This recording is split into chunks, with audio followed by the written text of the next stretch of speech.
本节目由Kelly One 升起波波苏打气泡水独家冠名播出，上天猫 get 发光礼盒。各位，欢迎来到全力以赴的我们金腰带之战的现场。Before 是黑马小公举。其实相比公主，我还是希望大家叫我帅哥吧。其实赵磊不是不爱说话，只是不爱跟我说话。对不起，对不起。这个事情虽然已经过去了1个月，但到现在我依然无法释怀。对不起，对不起。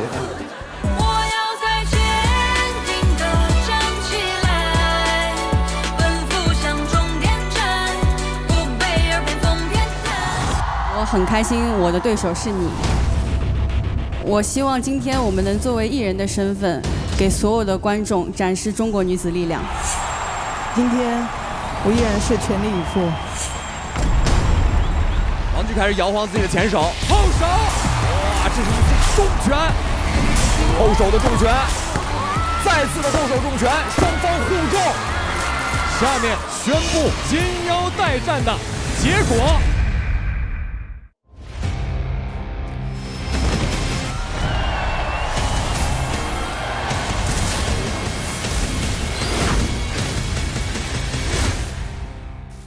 本节目由 Kelly One 升起波波苏打气泡水独家冠名播出，上天猫得益源周边盲盒。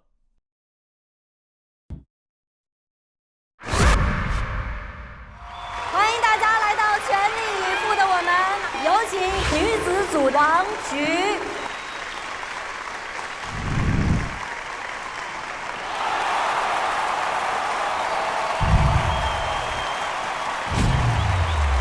欢迎李斯丹妮。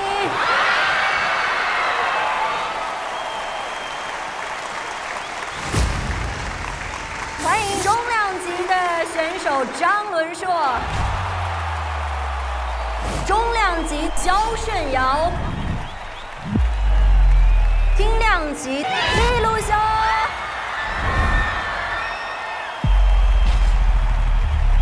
欢迎张延琪，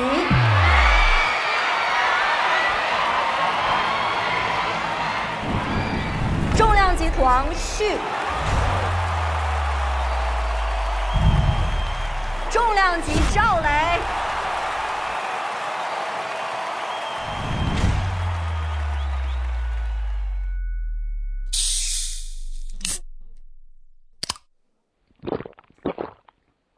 生气波波苏打气泡水，助我放手一搏，金腰带我来了。各位，欢迎来到全力以赴的我们金腰带之战的现场。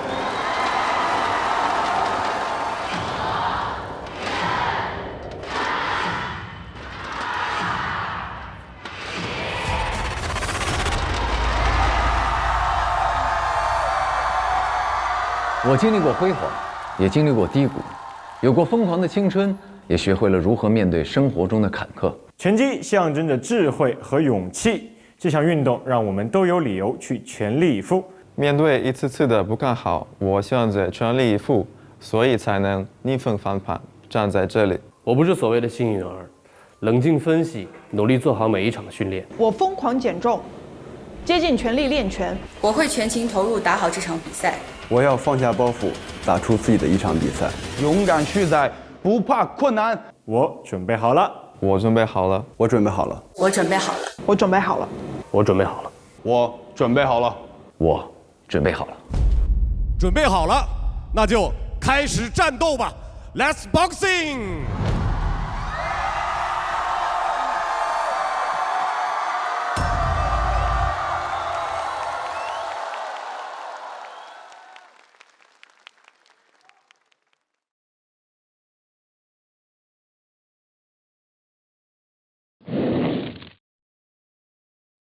欢迎中量级拳手张伦硕、肖顺尧。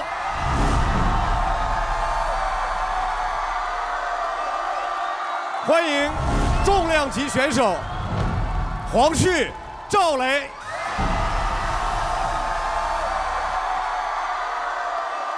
欢迎女子组拳手李斯丹妮、王菊。欢迎轻量级拳手利路修、张延琪。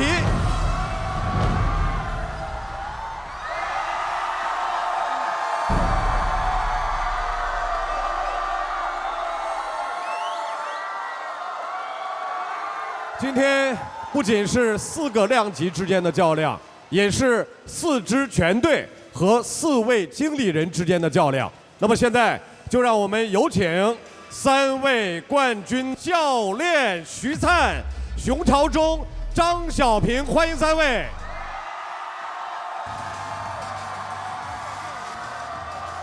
有请3位经理人邓紫棋、沈梦辰、徐璐。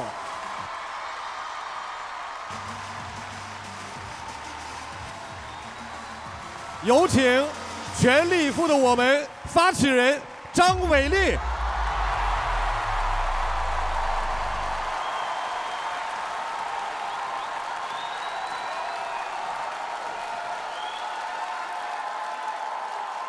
各位，我们的金腰带之战到现在集结完毕。不过有一位新朋友，我们要认真的介绍一下，第一次来到我们舞台上的徐灿。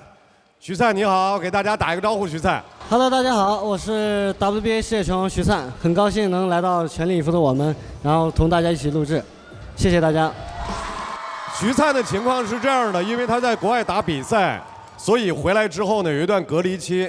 他的上一次的隔离期正好是上一轮，就是金腰带争夺战的训练期，所以徐灿就委托了伟丽来带他执教。徐灿应该是邓紫棋战队的教练，对不对？徐灿？对对。教的怎么样？教的很好，大家都备战的很好。还需要特别说一下张伟丽老师，伟丽今天本来来不了。伟丽来不了的原因呢是9月10号，伟丽就要去美国了，要开始和2番战对阵 Rose 的2番战。对，是的，加油加油！谢谢大家。因为本来的时候我说这次来不了了，因为时间赶得特别紧，要好好的训练。但是上次我看完大家比赛以后，我就回去跟我们主教练商量，我说教练，我能不能参加他们总决赛录制啊？我想看他们打比赛，想见证他们的冠军出现。我特别想参加，然后经过我9牛2虎之力，终于答应了，然后今天就来到这儿了。在这儿呢，伟丽，我们也要提前祝你旗开得胜，凯旋而归，好不好？加油！加油，张伟丽！全力以赴。 3位经理人现在啥状况？紧张吗？子琪，我好兴奋呢！你很兴奋？对呀，你不觉得今天是一个很励志的一天吗？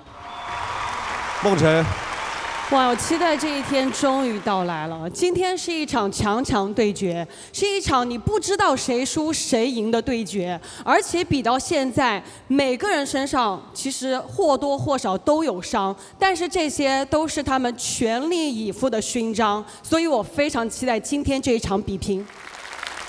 其实我现在状态还蛮放松的。 当然了，非常期待比赛，但我觉得每位选手走到现在这个阶段已经非常棒了。我觉得他们只要享受这个拳台的魅力就好了。张颜齐因为今天生病了，然后他在养精蓄锐，一会儿会给你们带来一个非常精彩的比赛，期待一下吧。我们在金腰带争夺战的时候说过，邓紫棋获得了决定金腰带争夺战4个量级出场顺序的权利。 这个顺序现在已经在我们手里，在接下来的比赛当中，我们会依次展示，不管以什么样的顺序出场，各位，每一场比赛一定会让你们觉得痛快淋漓且全力以赴。那现在我们就请我们的3位教练带着我们的8位拳手回到他们各自的休息间，请经理人何伟丽回到观战区。 我们热血的激战马上就开始。在前跟大家说一下规则，我们有4个量级：轻量级、中量级、重量级女子组。那么在这4个组别当中，获胜的那位，毫无疑问，他将获得金腰带。同时，3位经理人，谁家的队伍获得的金腰带数量最多，那么就意味着这位全队经理人 将获得年度最佳经理人的光荣称号。我们老说金腰带，金腰带，到底我们的金腰带长什么样？来，有请我们的福利官陈小云。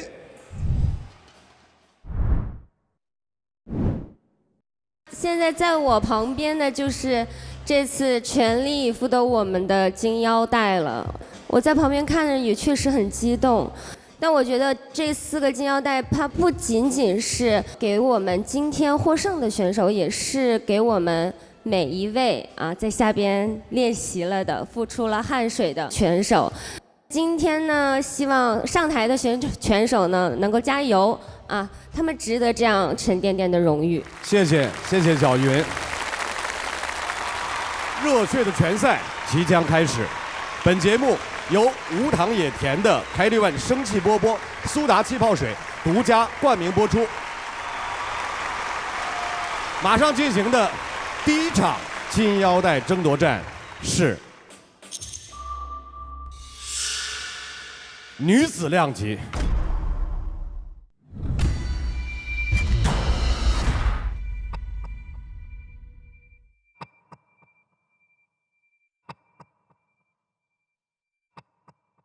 全力以赴后的仪式感，是此刻的真心吐露。李斯丹妮冲上去，老女的后手拳，再一个。李斯丹妮连续重拳，漂亮！老女的后手拳，再一个。金腰带争夺战，王瞿对阵李斯丹妮。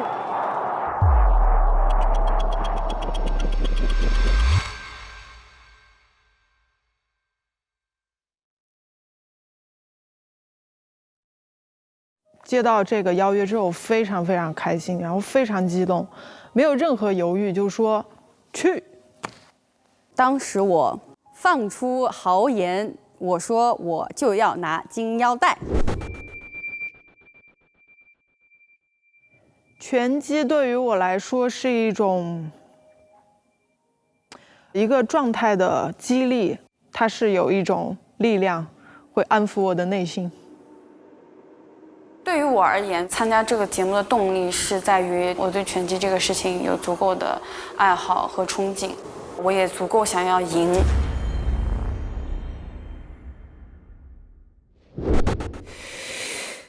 再来！快！冲起来，小步快平，冲刺！17、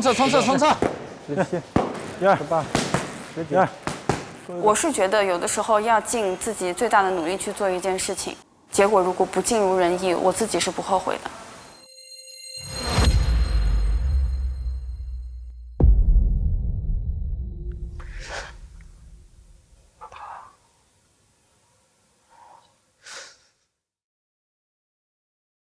其实第2次站在拳台，我压力非常非常大。我记得当时我有一个镜头，就是我不断深呼吸。其实那不是紧张，我是害怕。我天哪，我是害怕。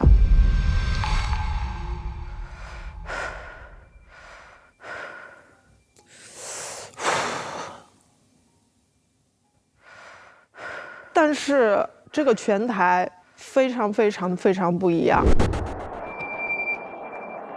它不仅仅是一个体育项目，我觉得更多的是在锻炼我的意志和我的坚持。就像我包里面永远放着一颗最不行的时候想要去吃的那一颗糖，当达到这个目标的时候，我可以吃这颗糖的时候，然后告诉自己 ，no， 我可能再做的再好一点，我再接近我的目标再近一点，我再去奖励吃这颗糖。所以我不断告诉自己，李斯丹妮，你可以的，不管怎么样，你一定要狠狠的、稳稳的站在拳台上。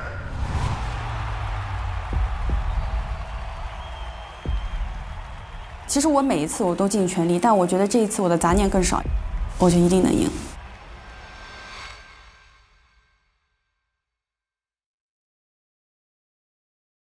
明天就要决赛了，我想对自己说，不要放弃。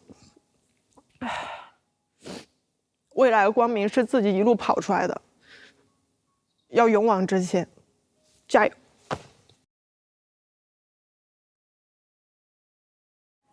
我相信，在明天比赛结束之后，或者在之后的人生路上，你一定可以得到你所有想要得到的东西，包括成为一名非常棒的演员。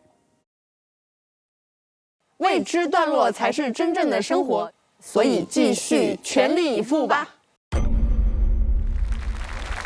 用热烈的掌声，有请女子量级的2位选手王菊、李斯丹妮。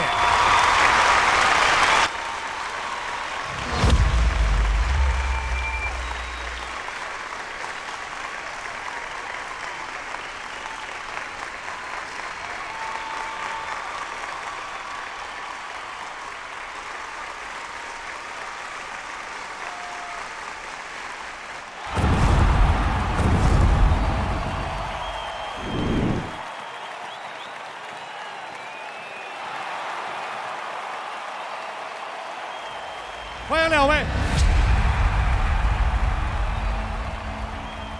李斯这次备战和以前的备战有不同吗？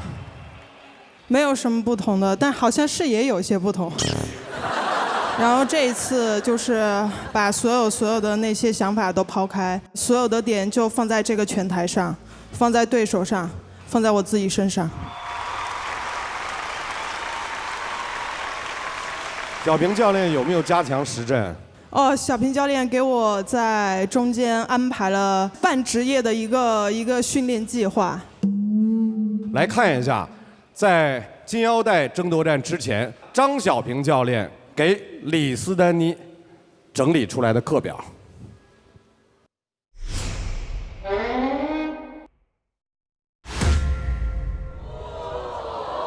这是第1周，还有第2周的，来看第2周。你看到没有？那个实战训练车轮战还3回合。哇，在这2周里面，李斯真是把你的强度给加上去了。是的，是的。王菊那块有什么不一样吗？这一轮？王菊刚才做了个特别吓人的动作。我脱高跟鞋嘛。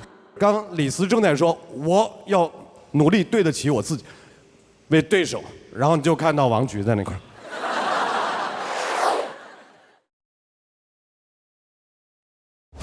要对付我怎样？没有，我解释一下，我也很不想破坏我的整体造型，但我这高跟鞋太高了，我怕踩出洞，因为这拳台很重要，我们今天后面那么多场比赛，所以我就把鞋脱了。那个 focus 在我上半身，好吧？现在比例有点短，上半身拍上半身。王菊的备战怎么样？我是在上海的 UFC 精英训练中心训练，然后我的教练是李景亮的队员加陪练教练，也是中国80公斤综合格斗金腰带获得者。所以2位女生这次都打算把这2周学到的东西用起来，对不对？对，全力以赴了。我们到了金腰带环节，我们给3位经理人提前都布置了一个作业。认真的想一想，他们在这个节目之前是什么样的，参加了以后又是什么样的 ，before after。先来看一下3位经理人对李斯丹妮的 before after。来，先看 before 啊，梦辰，你的 before。我的 before 就是他就是一直在我心里啊是一个管不住嘴的人。他就是有一个习惯，我们只要聚在一起吃东西，只要手拿东西往嘴里塞，他就会跟着我们一起拿东西往嘴里塞。他从来都管不住自己的嘴，永远是吃东西主题活动积极的参与者，非常积极，从来不落下任何一场。所以呢，这是 before。我一直觉得他的意志力比较薄弱，但是参加这个节目之后 ，after 来了，锁上了嘴。哦。我真的没有想到，他为了这个拳击比赛，这个减重减了15斤。结束之后，我觉得只要他开心，比什么都重要。所以梦辰，这真是好姐妹才会给出来的 before 和 after。谢谢。子琪，看一下你的 before。我的 before 是最大力的女人，但是我感觉这个得一起看。我的 after 是最耐打的女人。就是我对他感觉最大的不一样，是我本来以为他只是往前冲的。我们在这个拳台上面完全没有见过零防守，他就是第一个，就是他真的是不觉得疼，他就是很耐打。好，徐璐，李斯丹妮的 before after， 我写的是帅气可爱的女生。这是 before。对，然后因为我接触下来之后，就发现她非常的可爱。她在私下的时候就觉得也是一个气氛担当，这是我对她第一的印象。然后后面来到这里，我就觉得她就是3不：不矫情、不服输，还有不放弃。就像我觉得用心写了。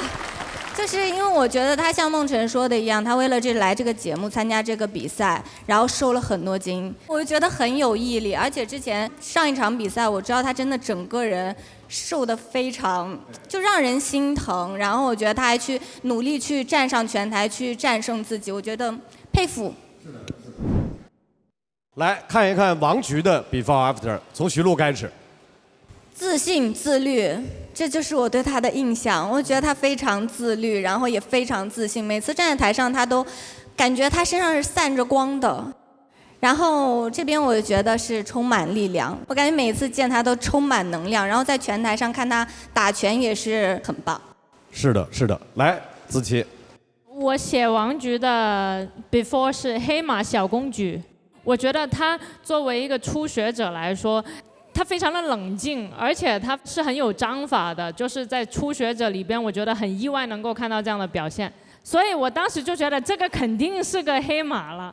然后呢 ，after 就是我果然没看错，确实是个黑马。来，梦辰看一下王菊的 before after。好，王菊的 before 就是美妆达人啊。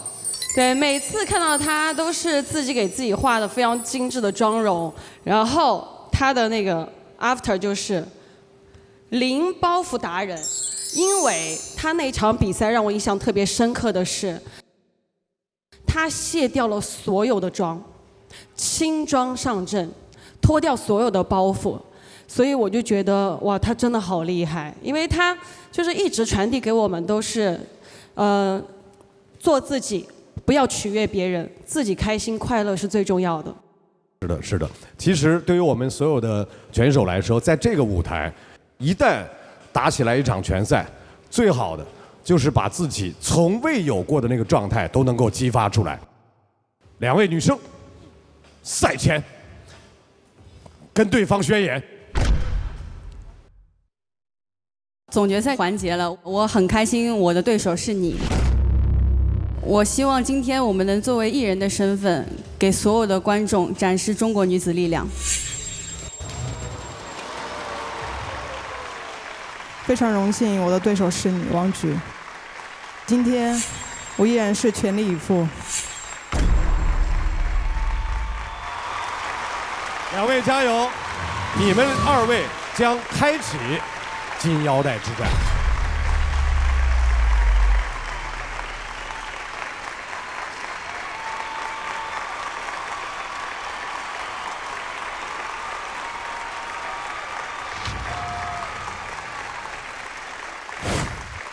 徐璐现在心态最好。哎，你个人看好谁吗？没事儿，没事儿，无所谓。不一样，各有优势。我觉得李斯的必场。所以，那徐璐就是说你看好李斯。没事，真的没事。首先，王菊在里边肯定听不到。第二，我不会告诉他。第三，但他会看节目。我现在有点难，但我从一开始我在选人的时候，我个人非常喜欢李斯，所以我在这儿就想给他加个油，加油！好。陈小云姑娘，你看好谁？我给李斯那个加个油吧。因为我确实没看菊姐的比赛，我上次才来嘛，我只看了李斯的那个状态，她上次都已经是那种面目惨白，然后减肥减到那种情况下她都能赢，然后他这次又是保战，我觉得李斯行。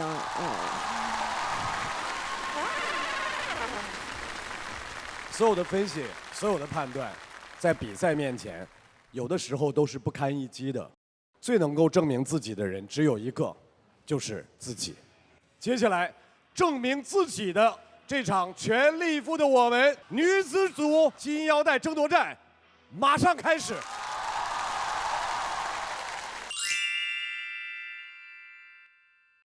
Hello， 教练。Hello。状态怎么样？休息的怎么样？还可以，休息的就还行。那我们开始训练吧。可以，可以。我有进步吧？这次过来。比之前全重了。平时练，我感觉练是一回事，上台打是另外一回事。但是你练的不久，你练了3、4年，你也可以当拳王的。见你吉言，那我明天先拿下一条金腰带，先试试水啊。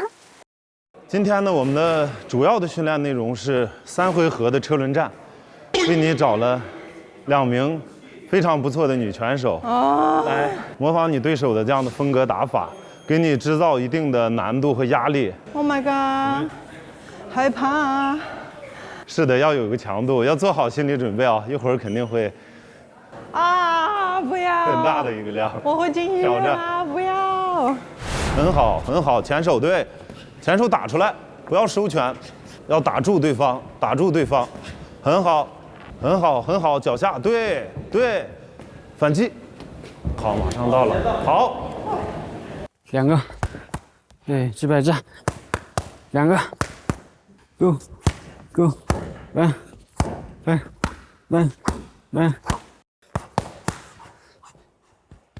对，反正我100%相信你。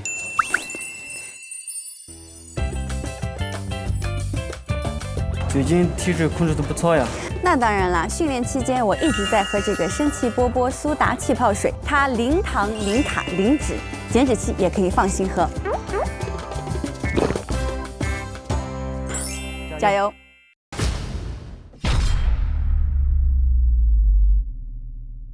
来，朋友们，我们首先要欢迎的是蓝角拳手李斯丹妮。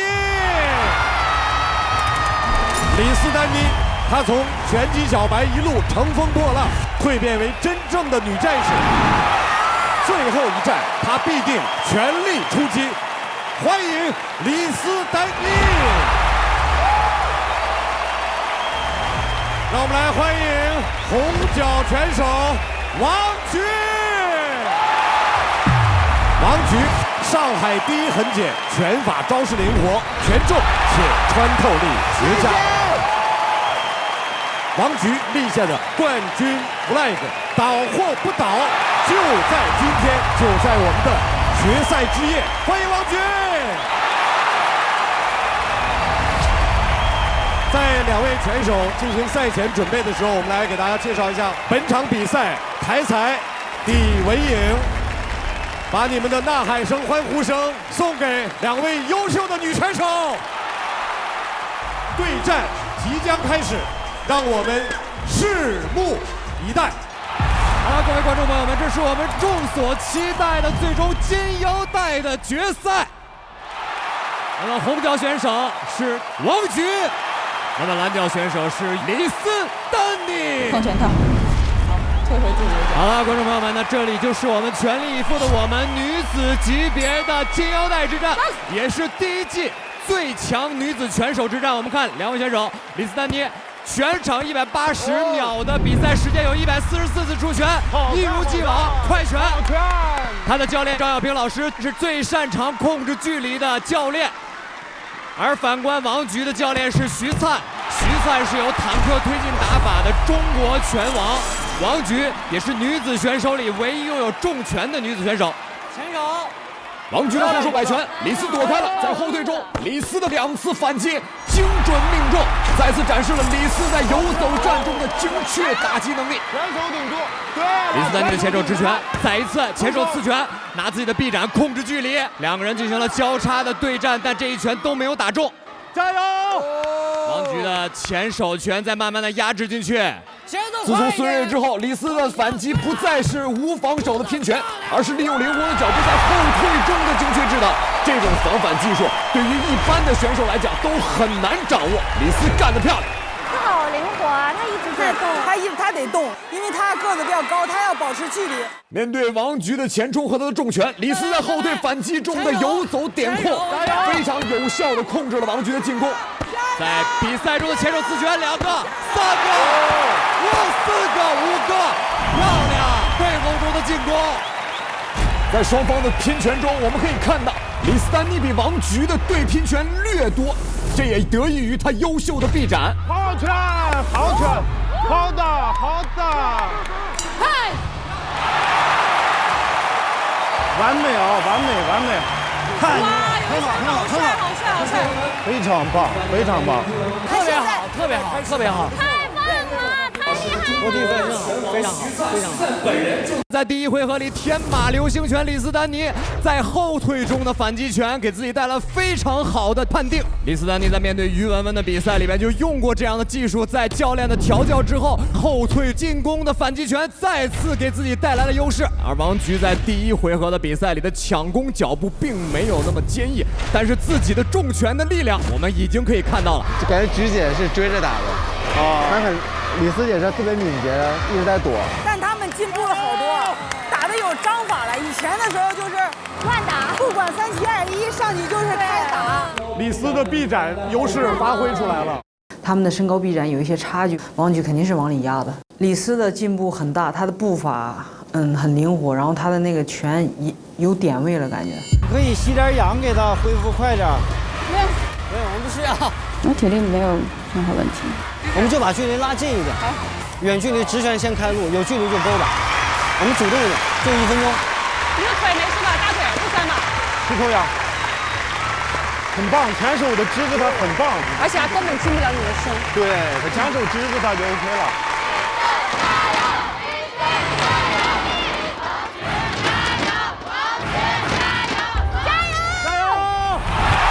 好了，比赛进入到了第2个回合。那在第1个回合里面，李斯丹妮的后退进攻给了王菊带来非常大的麻烦，而王菊在第2回合的霸王惊天拳能不能打出来？双方的第1回合，双方在出拳上更加的慎重，而且注重自己的防守，更注重点数、战术、脚步。总之，他们对于擂台更加熟悉了，他们向着拳击手更近了一步。我们看后手、前后手的连击，直拳的进攻，王菊没有输出的机会。第2回合，由于李斯丹妮高频率的输出，加上自己后面的点控打得越来越自信，王菊的重拳无法打到对方的身上。怎样的反击才能为王菊带来胜利呢？压进去，后手摆拳，王菊的发力了一次重拳击打在李斯丹妮的头部。第1回合比赛之后，王菊调整了战术，不再是试探性的出拳，而是以拙破巧，大规模高密度的进攻，让李斯丹妮防守出现漏洞，为自己的进攻创造机会。面对王菊突然的战术调整，李斯丹妮有点不适应，他的游走点控面对高密度的进攻，自己的防守还是压力很大。后手王菊的大摆拳没有打到李斯丹妮，但打出了力拔山兮气盖世的气魄。王菊步步紧逼，气势上压制李斯丹妮。面对防反型的选手，一旦打破他的呼吸和节奏，对于防守型的选手来讲，压力就会非常大。李斯丹妮在后退中再次被命中，面对王菊的步步紧逼，李斯拉开距离之后，依然是被命中了拳。他的心理素质受到了最大程度上的挑战。右手的摆拳再次连续的重击，在2个人拼拳中，王菊更占优势。最后的10秒，李斯丹妮再冲了一波，李斯丹妮的连续摆拳，但是由于2位选手体能的巨大消耗，拳的命中率并不高。哇，最后一下抡空了，他抡空2拳，太牛了，太棒了，太棒了，上来，来，行。很好，很好，大姐，很棒，很棒啊！感觉怎么样？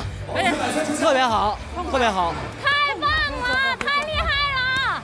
第2局，王菊的霸王惊天拳开始出现了，右手的摆拳，左手的摆拳，连续的重击。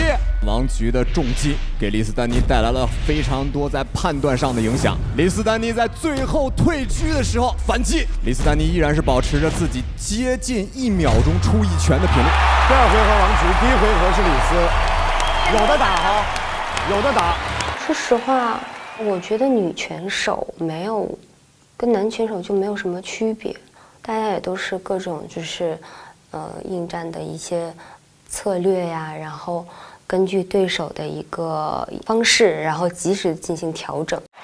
这回合稍微有点被动，打的拳有点飘，都打着对方脑袋上头去了，看准他打后手。第三回合咱们积极主动，给他不一样的感觉，积极主动的打乱他的节奏，上去以后就给他来一组，梆梆梆梆，1、3、4组合打出来就行了，打完就跑，打完就跑。感觉怎么样？特别好，真的。你要吸氧吗？他今天都是直拳，所以说把距离控近一点就好。你有好几次你已经把他逼到位置了，但是你就2拳，你自己撤出来了，你不要自己撤，再出，最后1分钟，最后1分钟。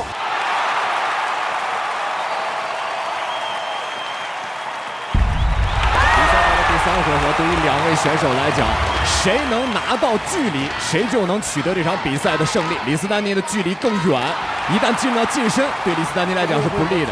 王菊一旦拿到近身，自己的重拳会给李斯丹妮带来巨大的影响。即将为您带来的是全力以赴的我们女子组金腰带赛最后1回合的比赛。好了，观众朋友们，这是最后的1回合。对于女子金腰带的比赛来讲，2位选手已经只有最后的1分钟来争夺自己的腰带从属权了。一方是拥有怪拳，将近每秒出1拳的李斯丹妮，那么另外的一方是在女子选手里唯一拥有重拳的王菊。在最后1回合的较量将决出最终的女子冠军。比赛开始。赛点了，出拳来一组，非常冷脆的开始出拳。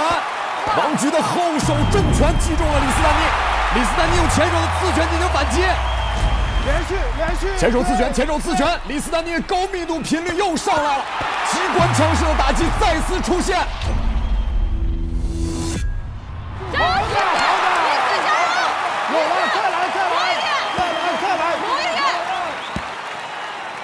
再次的前手的摆拳命中了王菊，两人互换1拳，前手李斯躲开了，脚步开始灵活起来。面对王菊的高密度进攻，李斯开始慢慢的适应了。后手，哇，这是一次重拳，还好有头盔和极大拳套的保护。李斯丹妮在这1回合，由于王菊不再孤立的往前冲了，李斯丹妮的迎击机会变少了。都慢了。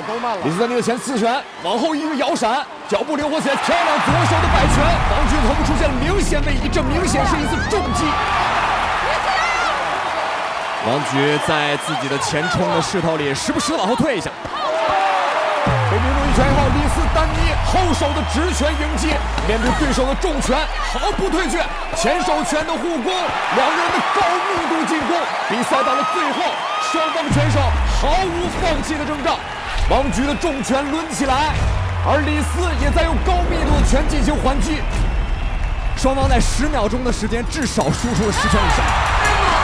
这是女子组的总决赛，这是一场力与美的视觉盛宴，让我们尽情的为他们欢呼，再多的呐喊欢呼，他们都值得。他们用自己的汗水努力证明了自己的每一步，他们正如曹植《洛神赋》中的翩若惊鸿，宛若游龙，同为胭脂色，一拳破长空。可以吗？这些。好棒啊你！特别好，哇！结束了。没打够呢。没打够是吗？他很累。才3分钟。对。我们来看一下第3回合的比赛，双方都改变了自己的打法。王菊不再进行纯粹的前冲，他是前后的进攻，来虚晃出李斯丹妮的刺拳，再进行拳法的打击。李斯丹妮也不再纯粹机械性的后退中的进行反击了，开始寻求主动进攻的机会。刚才李斯那一拳把他打移位了，但王菊那一下也很狠，摆拳，对，那一拳，对，真的不知道，根本不知道，因为看不出来，因为打得太焦灼了。我觉得他俩当时打得太焦灼了，特别焦灼，就是感觉有种胜负难分的感觉。他们在这个比赛当中都展示了就是非常有勇气，然后就是有勇有谋的那种感觉。下面宣布女子组金腰带战的结果。1号裁判28比29。哦。 2号裁判29比28。哦。 3号裁判28比29，比赛结果蓝角郑义兴获胜，恭喜李斯丹妮。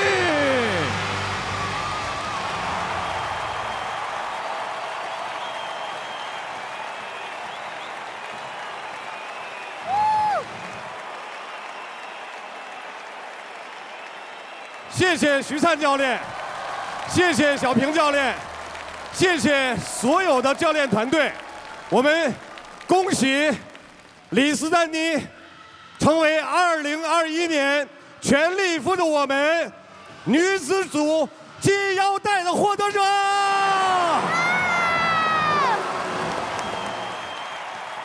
请福利官陈小云把金腰带护送到拳台侧，同时我们请发起人张伟丽老师为李斯丹妮颁发女子组的金腰带。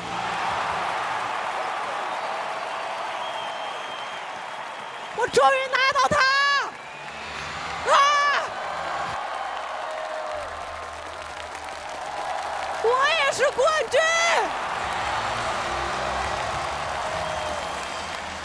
谢谢，谢谢全力以赴的我们，谢谢现场每一位为我们呐喊加油的朋友们，谢谢我的教练，谢谢我的 manager， 谢谢我的梦儿姐姐，还有所有支持我的朋友们，谢谢你们。孟晨，有什么话跟自己的拳手说？我觉得，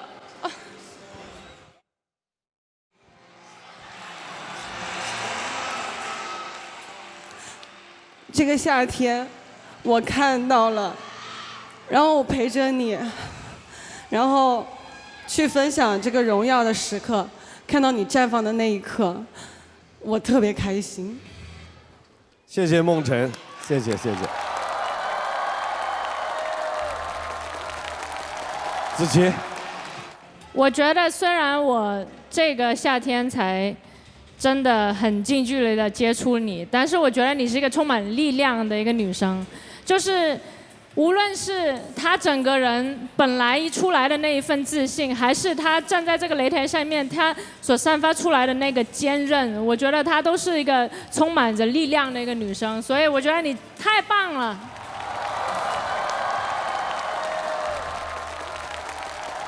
我觉得是这样的，我其实不怕输，但是我不认输。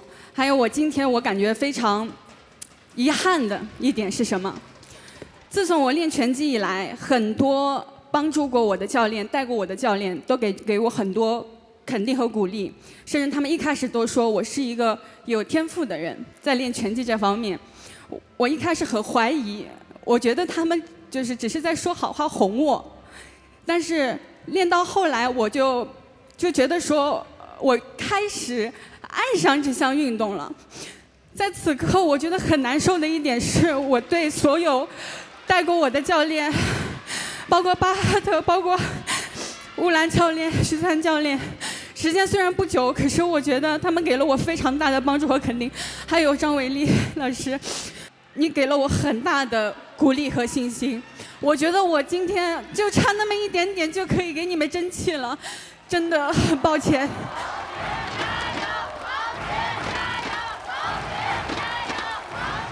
没有了，王爵，你已经打出来了，非常非常精彩，并且每一轮都能够让我们看到你们两个实实在在的在进步的比赛。我们不需要证明我们是冠军，在这个平台上，我们要证明的是，我们每个人都是全力以赴的。我们再次感谢两位优秀的女拳手，给我们开启了精彩的金腰带之战。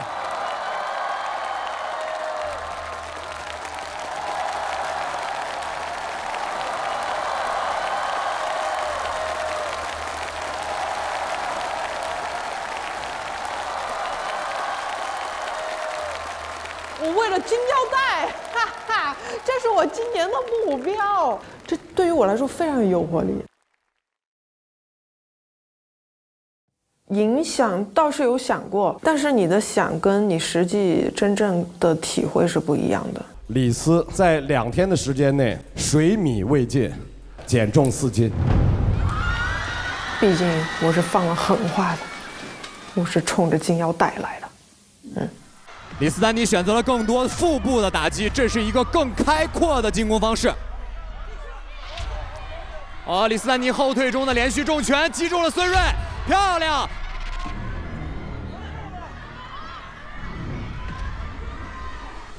我们看后手前后手的连击，直拳的进攻，王菊没有输出的机会。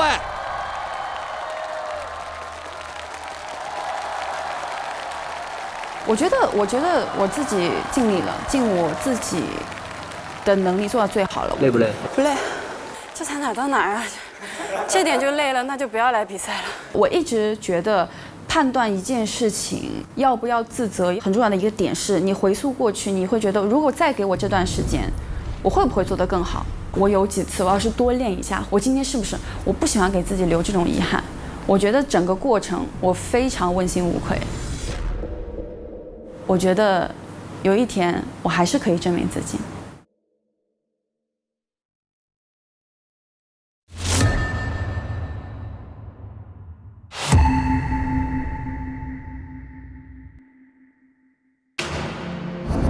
零的定义是什么？自由、畅想、探索。一个活力十足的开场，一场生机勃勃的瞬间，开启零糖零脂肪零能量的活力 buff。Kelly One 生气勃勃，零糖零脂肪零能量，青春不败 buff 全开。疼痛不仅仅是身体的疼痛，是面对偏见时的委屈，更是面对否定时的不甘。为梦登台，却被现实一次次击倒。不行，就下来。我要放弃吗？还是迎痛而上？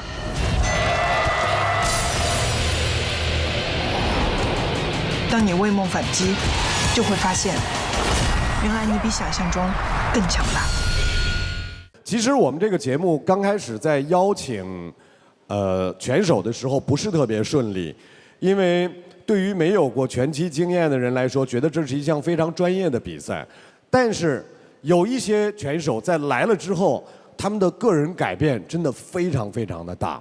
所以让我们换一种方式来认识一下全力以赴的我们曾经在这个台上的勇士们。欢迎乃万以表演嘉宾的身份回到这个舞台，感受都不一样哈。怎么想到写这么一首歌？因为能够来到全力以赴的我们，确实给了我很多创作的灵感。这次经历也是很难得、很宝贵的。那我也按照以往的创作经历，把自己最真实的心理想法都写进了歌词里。这首歌的歌名叫做《再次的再》，告诉自己，也告诉大家，再次挑战，再次超越。再次奔赴，再次拥抱美好的未来。谢谢。谢谢乃万。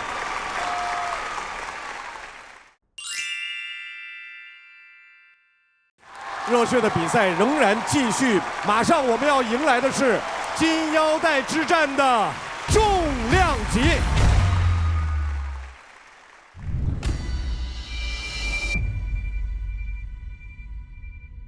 全力以赴后的仪式感，是此刻的真心吐露。恭喜尹志勋获胜。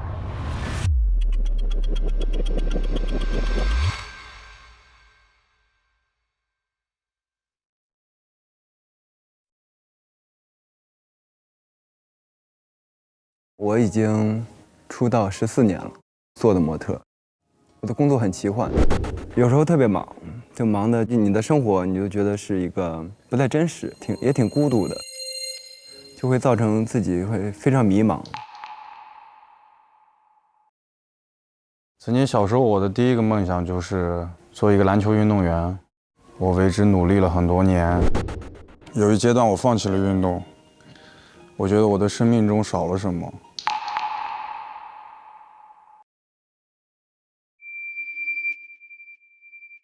我很开心，我明白从内心来讲，我真的热爱运动，这是我内心的爱，不管是不是职业，我不想把它放下。所以这次我选择用拳击来试一下。收到节目邀约，第一反应就是很开心，因为之前的工作呢，就会造成自己会非常迷茫。然后我就把所有的精力啊、注意力都放在这个事情上面，就想通过自己的努力去赢得一场比赛。再来！快！撑起来，小步快平，冲刺！快，再快！我就每天练，上午练完，下午练，然后每天约自己的朋友去来馆里跟我打实战，比我高的、比我壮的、比我快的，通通叫来。有很多次就被打的，每天都是脑袋是晕的，牙也是松的，鼻子也是肿的，但是我也没想过停下来或者怎么样。在这2个月里，我过得很充实，很快乐。我新接触了一项运动，我通过自己的努力，让我自己变得越来越像一个拳击手。但是在过程中，我也遇到过困难。第一次实战，脖子就有受伤，包括以前打球的腰伤、膝伤。我有想过放弃。但是可能这2个月的拳击生涯就像生活吧，很多时候你既然选择了，就要坚持到底，要走下去。包括我的偶像科比给我的那句歌词：8和24在我小腿 ，Rest in peace Kobe Black Mamba， 提醒着我拼搏从无到有。我想这句话会贯穿我所有的生活。快！再来！冲刺！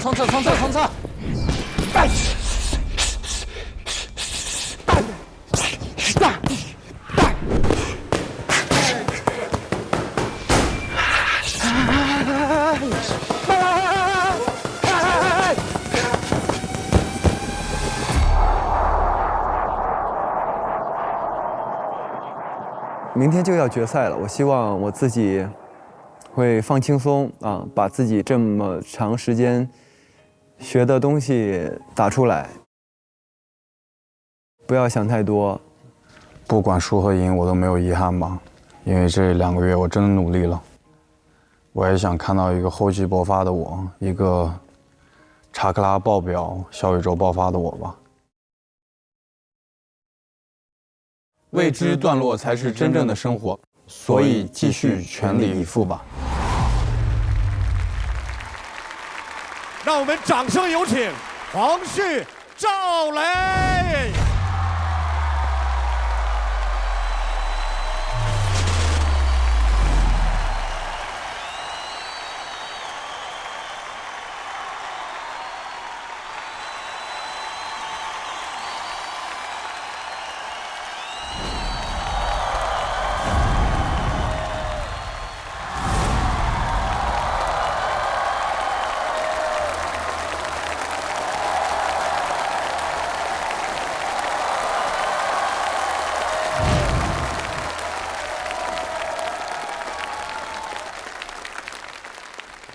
我跟你讲，赵磊啊，超模就是超模，对不对？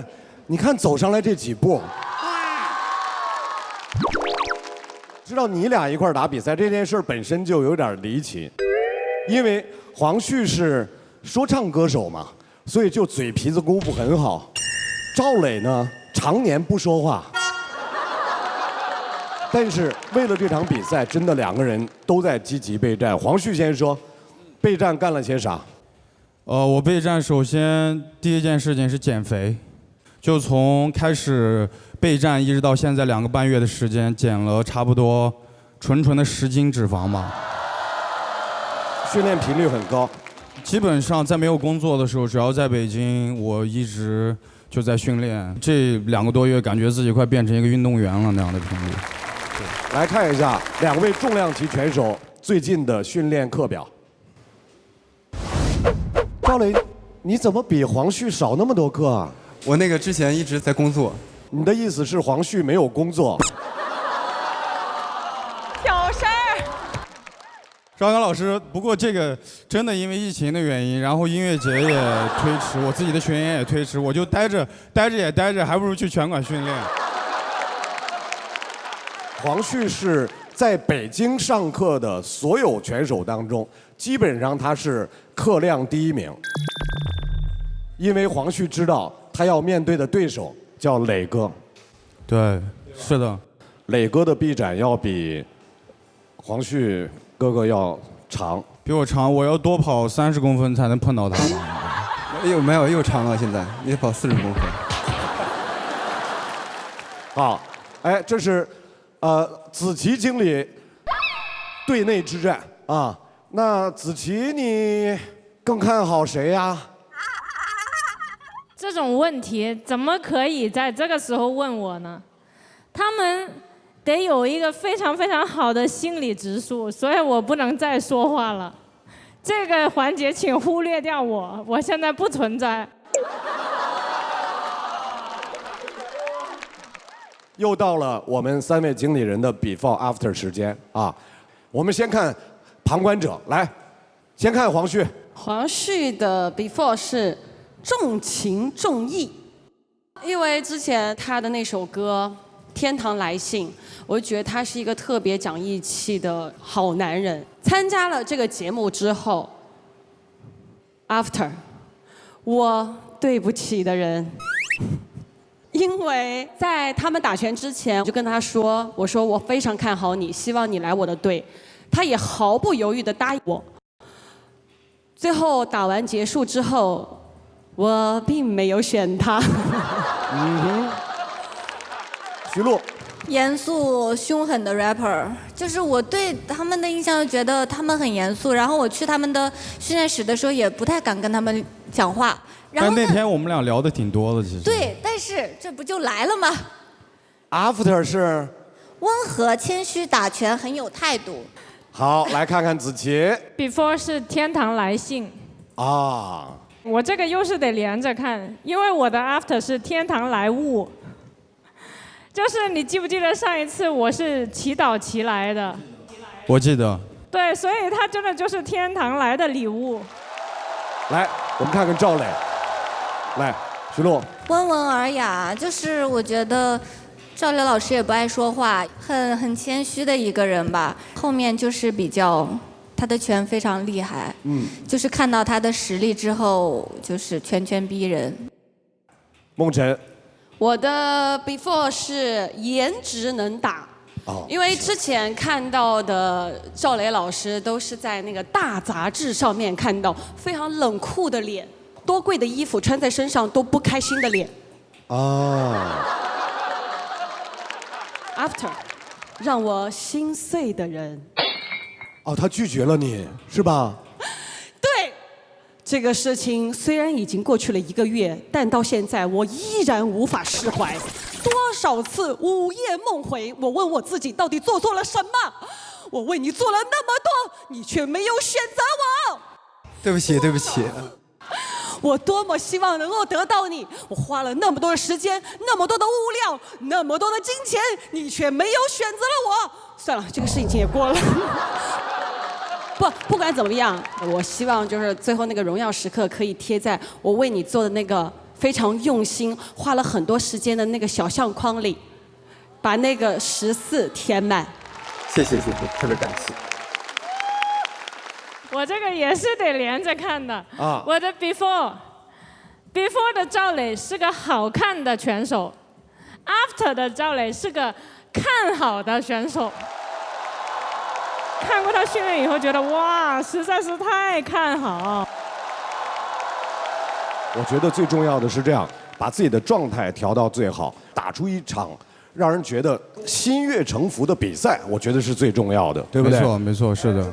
开赛之前，2位有什么想要跟对方说的心里话吗？不要留遗憾啊，全力以赴。就有的时候我认真起来自己都怕。祝你好运。二位去准备，等一下拳台上见。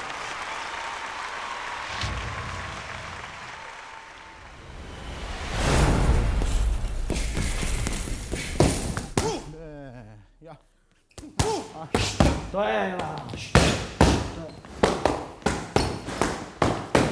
证明自己的时候到了。来，1、2、3，加油！冠军拿到金腰带啊！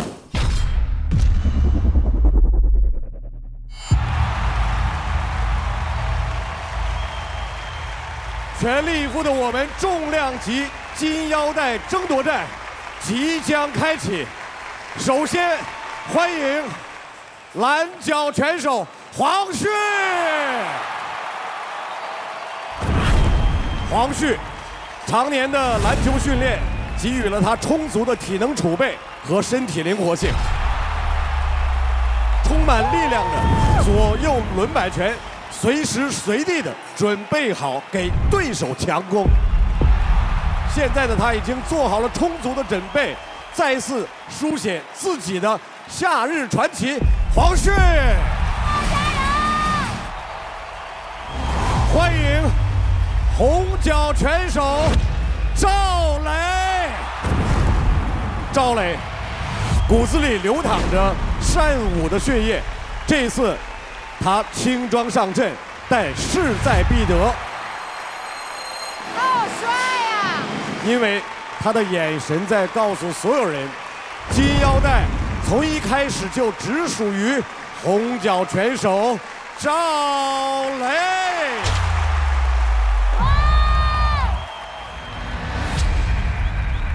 欢迎本场比赛的台裁王林。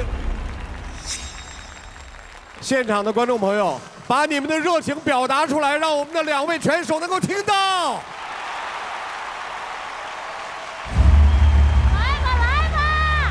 对战即将开始，让我们拭目以待。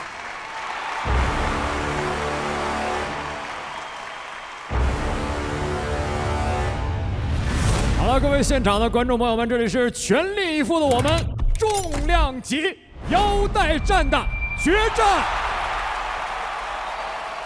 2位选手的胜者也是全力以赴我们的冠军天花板。哇！常常要听我口令，不许打后脑，不许打腰部以下，注意安全，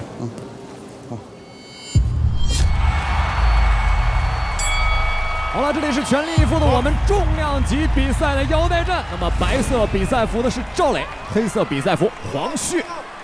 赵磊在前面的比赛里面，我们看到他面对纪凌尘的比赛是一个非常成功的控制型选手。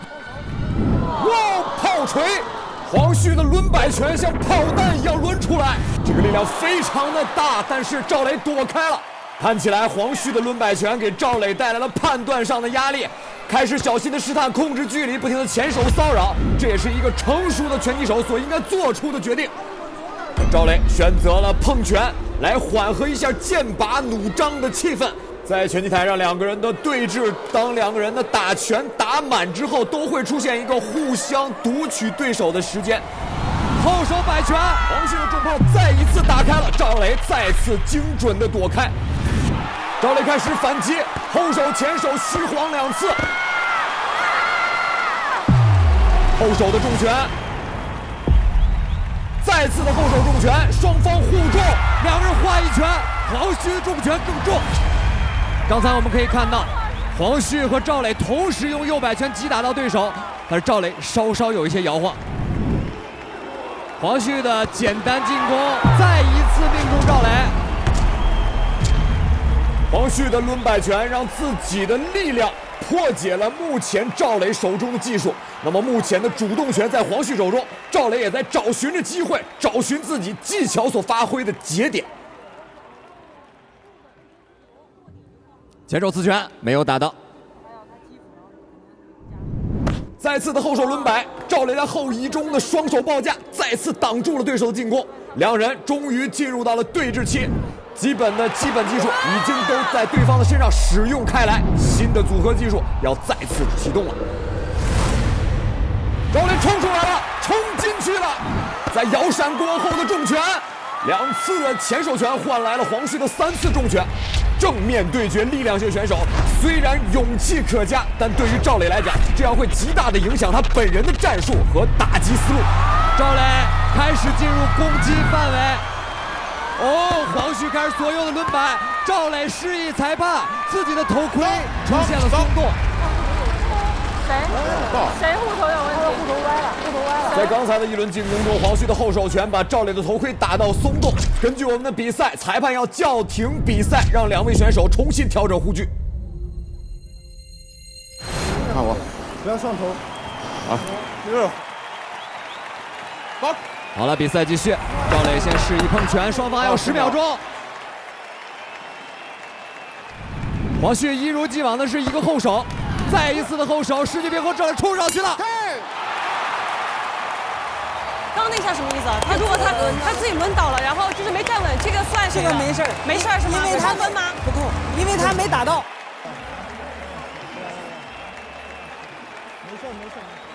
在比赛的第1回合，黄旭拥有着右手重击宇宙幻影拳。这明显对赵磊的战术意图和他整个对决的勇气产生了影响。在贸然进攻之后，面对黄旭的正面对决，对于赵磊的这场比赛的后续战术当然是奠定了很好的经验，也对赵磊产生了巨大的威胁，赵磊也承担了巨大的风险。我觉得他只是空了，我都觉得痛，都不用打中我都已经觉得空气感觉很痛。对，而且感觉那个风呜过去，有那个风速的声音呜。他那个拳啊重到。就感觉他不是拳，他拿的是2个铁坨，就他每次那个抡拳的那个速度和那个重量，我都能听到呜的一声。我觉得，黄旭非常敢打，他的这种节奏把赵磊就打乱了。他是感受到了黄旭给他的很大的压力，其实挺为他捏把汗。如果赵磊他可以把心态调整好的话，他是可以赢的。第2回合开始他就累了，明白吗？你就是他包你的话，就是直接就是不着急，一点都不着急，慢慢钻进去，手钻进去，非常棒。好，然后打完了以后打不到他的话，第一个时间就是放手放好，他反击疙瘩慢，因为他自己过来了，这个是你的机会，明白？第1回合躲得很好，但是你要出拳，躲得很好，他基本没打到你，但是不要上头，不要上头，对，但是要出拳，知道吗？你躲完之后。梆梆就有的呀。第1场比赛上场的时候呢，哇，那黄旭的大摆拳就是当开始打，哇，就失去意识了。我所练的就一点都没有用到，所以我就一直在重复这句话：不要上头，不要上头，拉开距离。好了，两边的边角已经出场。那么比赛的第2回合现在开始。对于黄旭来讲，只有他的右手拳是对于赵磊有威胁的。而赵磊在第2回合如果能应对好他的右手拳，将会为自己带来非常好的主动权。我们来看一下第2回合的比赛。好了，比赛的第2回合开始。赵磊报价降低了，前手的刺拳的试探。后手前手轮不动，后手前手，果然赵磊选择了时间差式的打击，就像刚才这样，赵磊自己是有一个制空圈的，在这个圈里边，赵磊是非常有效的可以控制自己的攻和防两方的节奏。赵磊明显在心态和战术上做了调整。在赛前我们也分析了，赵磊就像立地成佛的唐僧，在他前面有一道制空圈，在这个圈的范围外是赵磊的时间漂亮躲闪。黄旭的右手拳需要把赵磊逼在一个距离内，赵磊一个变向，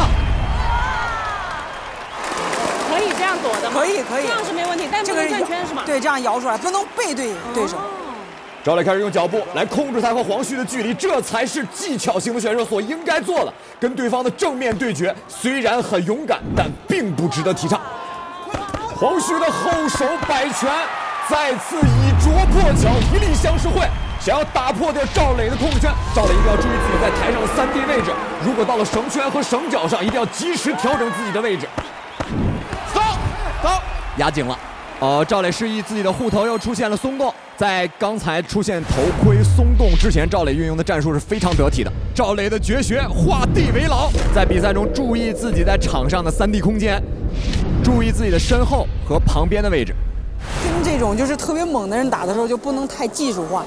他特别技术化的话，会把他扑乱。好。赵磊还是找寻自己输出的机会，选择了更多的移动、低头、摇闪、搂抱，这个战术是没有问题的。在拳击的比赛规则里，如果对方是一个直线型前冲的选手，搂抱对方也不失为一个好的战术。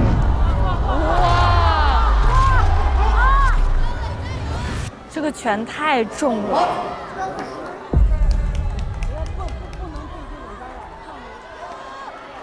赵磊的前手放下了，看来是准备要用脚步去跟对方进行应对。哇，连续的变向，后手的直拳搂抱，后手的直拳漂亮。赵磊的脚步不停的诱骗，左右的摇闪。李小龙曾经说过 "Be water, my friend"， 这套战术行云流水。听口令。你别压着我的头呀！不要抱。我害怕。没有，你别老压我头啊！打急眼了，一会儿就有点快急眼了，一会儿俩人容易急眼。稳点啊！棒！接下来比赛的时间已经不多了。赵磊除了在游走和制空圈来控制自己的优势以外，也要增加有效打击，这一回合才能拿下优势分数。后闪、后拳、前后手的连击，非常漂亮的一个节奏变奏。这才是赵磊所应该打出的东西。面对气拔山兮力盖世的黄旭，赵磊应该突破对方的节奏，打出自己的速度。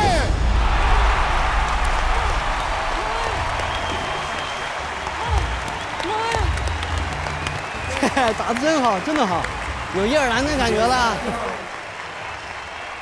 对于第2回合来讲，赵磊完全调整了自己的战术，用更快的脚步移动，注意自己的3D 位置，特别是尽量避免自己在绳圈或者绳脚这种后退和左右移动受限的位置跟黄旭进行对攻，这也是赵磊的绝学制空圈啊。黄旭的右手拳是介于俄摆和标准摆拳之间的这种位移非常大，但是对于选手来讲，如果只出现手臂单只手臂去阻挡是很难阻挡住的。抱着头直接进来，直接进来，好吗？直接进来，没有别的，你不用看着他，直接进来，近距离才是你的距离，你不用打，直接就进来，慢，啊，输，必须要做这个啊，好吗？他第3回合越着急，就越往前冲，你就越不着急。对，他很着急，他特别想打你，就你让他打不着你，他更着急。他打不着你，你还打得着他，但那他着急完了。还在这儿乐呢。他就喜欢笑，他哈哈哈哈一直总是笑。说赵磊吗？对。我觉得他的调整是心态上的调整，不像上一次那么上头了。这个其实对那个赵磊来说已经是很大很大的进步。好了，我们的第3回合的哨响已经开始了，这是进入到比赛的最后一个回合。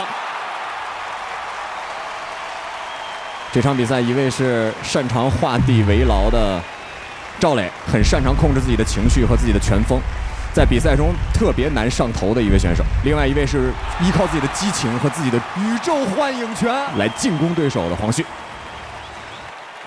在拳头的质量上，黄旭的重拳的力量更重，而赵磊的拳更准。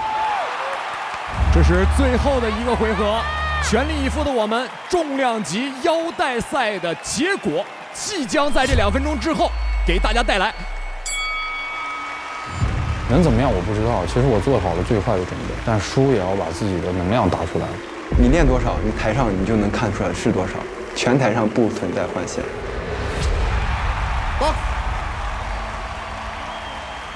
赵磊上来以后站在了自己的边角，采取移动、压制再移动的这个战术，一如既往的像第2回合一样，再次左右的移动，脚下脚步黄旭有点追不上。哇，他防守防得好好啊！左右的摇闪，赵磊再次利用自己的灵巧控制距离，并且把自己的制空圈战术再次建立起来。黄旭还是攒着自己的右手，再一次抡摆打空。赵磊做了一个第4的摇闪搂抱。无论是移动还是硬拼，两位选手已经拼到最后阶段了。第3回合刚刚开始，双方已经把所有的火力全部打开。不要抱人，红鸟。裁判对赵磊的搂抱进行了告诫，但这个比赛里面会被告诫，但不会被压点，除非特别多的搂抱才可能会出现。裁判警告赵磊不要头前冲，有可能会导致两个人出现的意外损伤。后手。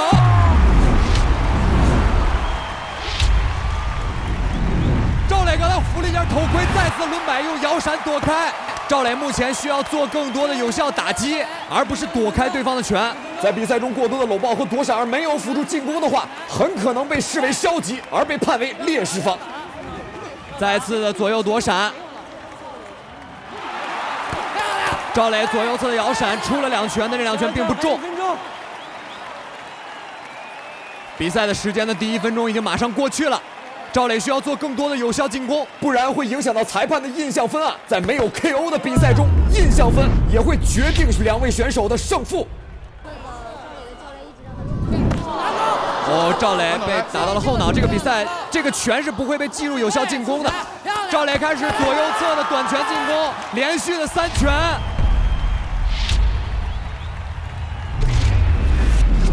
连续的3拳。再一次的后手前手，再点，赵磊找到了自己的制空圈的位置。赵磊的前手拳连续的点击黄旭的面部，也控制了黄旭的进攻节奏。黄旭现在没有很好的应激时间来抡出自己的重拳。就是你要想进攻，你就必须得压下来，如果你不压下来，你就打不进去。最后了，还有10秒，10秒，打一组，加油！比赛已经到了最后的时间，赵磊需要在10秒之内给裁判留下一个好的印象。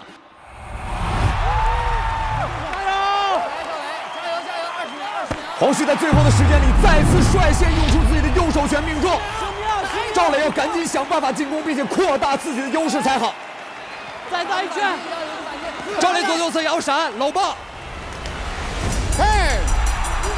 黄旭和赵磊在最后的比赛中，一位选择了大巧不工的重拳出击，另外一位选择了行云流水的防守反击，可谓过关斩将重拳出，永不可当2豪杰。包的结束可能是最好的结果。我觉得赵磊他首先他是突破了他自己，突破他自己的内心了。黄旭的话就是凭借自己这种对胜利的渴望，这种劲儿，这种勇气，那种精神出来了。回顾一下比赛的3个回合，第1回合黄旭的重击让赵磊的团队以及赵磊本人在第2回合改变了战术。第2回合的赵磊在第2回的有效打击数上是占据优势的。双方的第3回合在黄旭的进攻和赵磊的防守中结束。比赛我们会在有效点数之后判定2位选手的重击数，如果重击数类似，将会判定谁更主动积极的一方，也有可能会拿下这场比赛。勇气很重要，当你害怕的时候，它会拦阻你去做很多事，但是当你有勇气的时候，它帮助你做到很多你以为自己做不到的事。让我们宣布重量级腰带战比赛结果：1号裁判28比29，2号裁判29比28。又是这种情况。3号裁判27比30，比赛结果蓝角争议性获胜，恭喜黄旭！哇，好励志，好励志！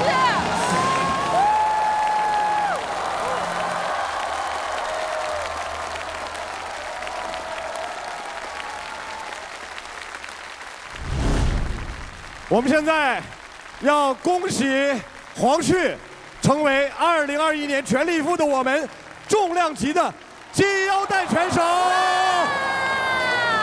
请福利官陈小云把重量级的金腰带护送到拳台侧，请发起人张伟丽为黄旭颁发重量级金腰带。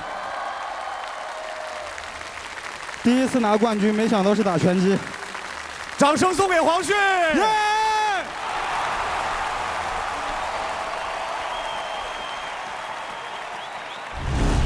这是我们看的手脚冰凉的一场拳赛。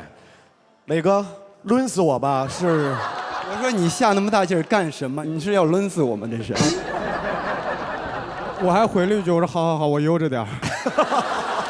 那一下就我那么轻，对不对？我才80多公斤，一下就给我抡飞了，所以我就有点，哎呀，我说你慢点啊。其实我刚上场可能5秒钟，我就想感受第一下磊哥的拳，然后他一个特别重的后手直直的打在了我的下巴这里，然后我当时脑子里就嗡的一下，我以为我会倒。那赶紧倒那儿不就完了吗？没有，然后我头一扬，回来清醒过来，我说好吧，还没倒，那现在开始吧，就是这样，这是我唯一能够取胜的方法，我只有靠近他。其实每一次我往前冲，我都害怕他的前手，但是他前手一直点我，只有把我的头割出去，我才有可能打到他，所以这是我唯一的方法，我别无选择。我觉得就是有股愣劲儿吧。包括我在上台前，我闭着眼睛5秒钟，我就告诉自己，忘记教练说的一切，忘记这2个半月的一切，凭着直觉冲就完了。是因为他是我的对手，对面是谁我都要冲上去，因为我要拿下比赛。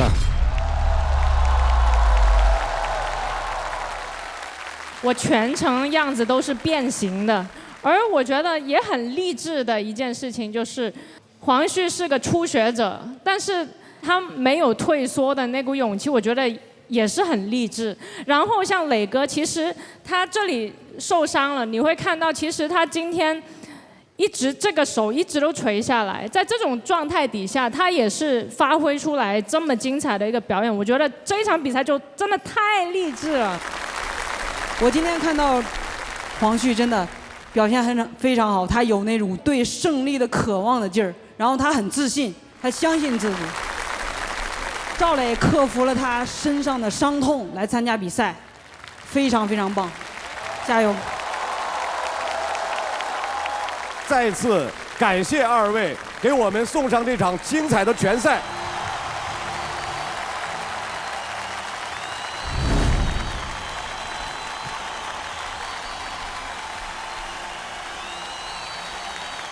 谢谢2位，谢谢2位。这是一个最圆满不过的结果了，应该是我生涯历史上第1个冠军嘛，很庆幸很开心嘛，但是从内心来讲，觉得真的挺辛苦的。黄旭的简单进攻再一次命中赵磊。当时在场上，我除了击打、移动，想着怎么打到对方，我没有别的任何的想法。这几个月没白努力，我也希望我能在以后的生活中继续坚持和延续下去，并且享受它。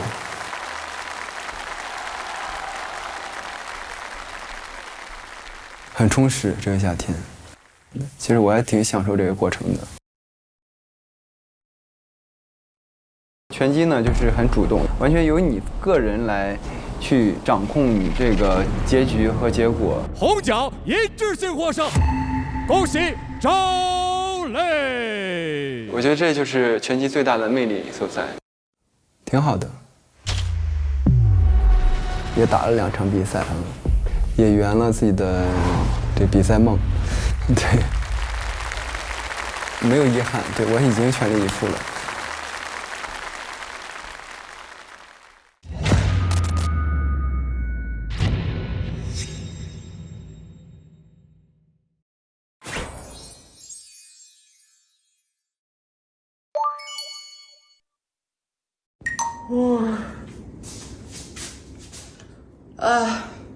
早上好，好肿啊！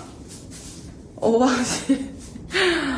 昨晚忘记要记录了，因为我太困了，就是太困了。现在就要开始起床，我先下楼去吃个早饭，然后准备今天的比赛。加油！我是美少女壮士，我要拿金腰带，耶！哇，我看你的 T 恤好特别哦！来，给摄影机看一看我们的衣服上面写了什么。哎呦，我要把他说的话写在 T 恤上面了。还有背面。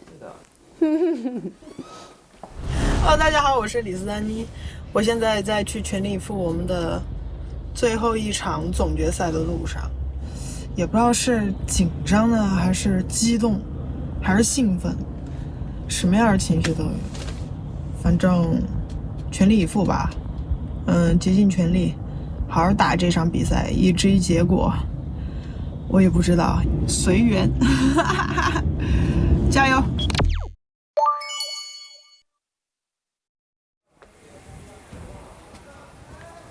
噔噔噔噔噔。我们最后一次训练也结束了，现在什么心情？心情很平静的，因为上次是第一次嘛，没有经验，所以就胡思乱想。而且第一次的对手呢，就是纪凌尘呢，就我们俩相比较的话，我没有任何的优势，就是身高也比我高，体重也比我重，也比我年轻，然后我怎么想怎么比就没有任何就是优势。这次倒还好，就这次，因为我觉得对我有优势。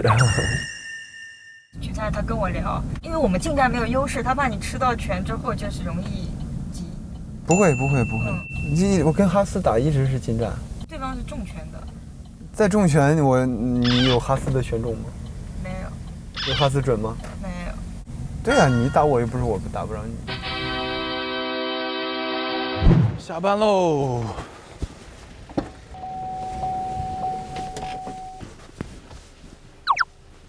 好，今天总决赛前打卡下班。我觉得播到这一集的时候，大家应该已经听到了我的新专辑，我就推荐一首我新专辑的作品吧。这应该是在屏幕前的首播，叫《1999》，我跟我的好兄弟 RG 合作的，我们都来自 MDSK。一首久违的《Boom Bap》。来自零代做的1999，耳机里的谢霆锋唱谢谢你的爱，可能还不知道 hip hop， 虽然傻，但歌唱上还是会洒。I feel back to the 1999，crossover 模仿 AI， 没有兴趣回答。老师说别学那些花里胡哨的，不把心思放在学上，这种人不是社会需要的。听我的新专辑好吗？摇摆教官666 OK 希望明天能打一场精彩的比赛，胜利的收官。不管你输还是赢，到总决赛你已经很厉害，希望你会继续努力。我觉得像拳击这一类的运动，不一定是你的力量强就是真正的强大。我想告诉大家，其实我很强。明天就要决赛了，我希望在这场拳赛里面能够打出自己想要打出的东西。对，我希望把我的生日愿望金腰带带回家。对，连续对。掌声欢迎轻量级金腰带的争夺拳手利路修、张延琪，中量级的2名拳手张伦硕、肖顺尧。顺尧，你知不知道他找伟力加课的事儿？怎么了？他找我们自己代课教练有什么问题？来上横幅。沈梦辰，你确实教会了很多人很多。这是我的第2产业，他们都在我那儿弄的应援物品。老公，我觉得擂台，从我认识你的那一天，我看到你就是我的冠军。你看你们两口子一开始了之后，我们2个躲得有多远？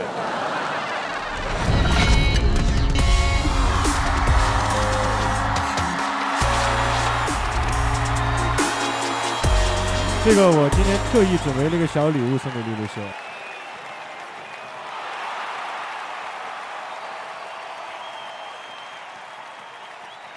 这什么？里面有一句歌词是我最喜欢的，家比奇迹更重要。今天由我来创造奇迹，你就负责回家吧。如果他今天赢了，我的上一场的对手代表很没面子，你知道吗？很没面子。哎，你看他笑了，你终于笑了。今天张延齐必胜。想让我回家的人已经自己回去了。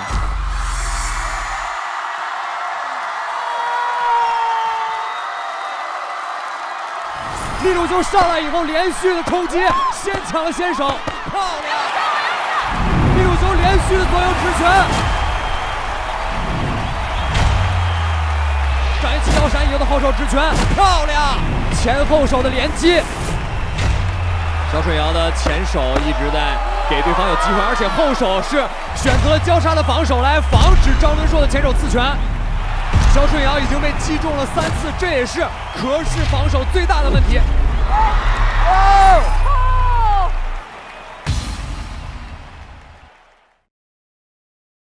Hello， 大家好，我是陈小云，我是黄旭，我是李斯丹妮，我是王晨毅，我是向佐，我是肖顺尧，我是徐璐，我是赵磊，我是张敦硕，张延齐。光明优酷艺术教室，光明优酷艺术教室，光明优酷艺术教室，帮助更多的贫困山区小朋友们学习艺术，强健体魄，学习艺术，强健体魄，学习艺术，强健体魄。跟我们一起，跟我一起，跟我一起，跟我一起帮助孩子们，帮助孩子们，帮助孩子们，帮助孩子们，帮助孩子，帮助孩子们，加入我们吧！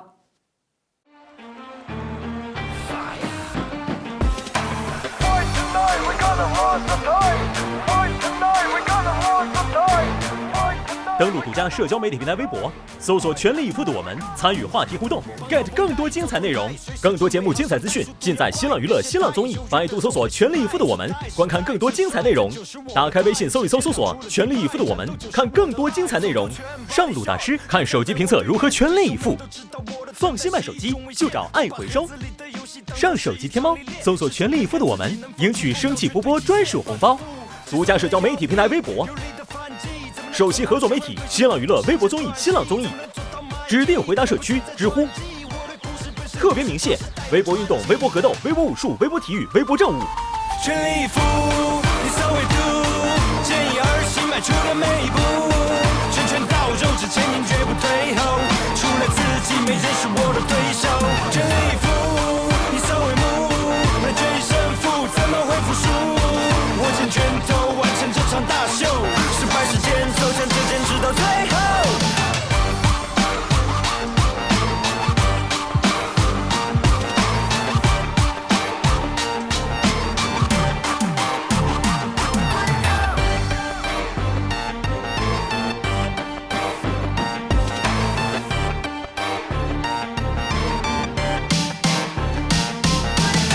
这世界很酷。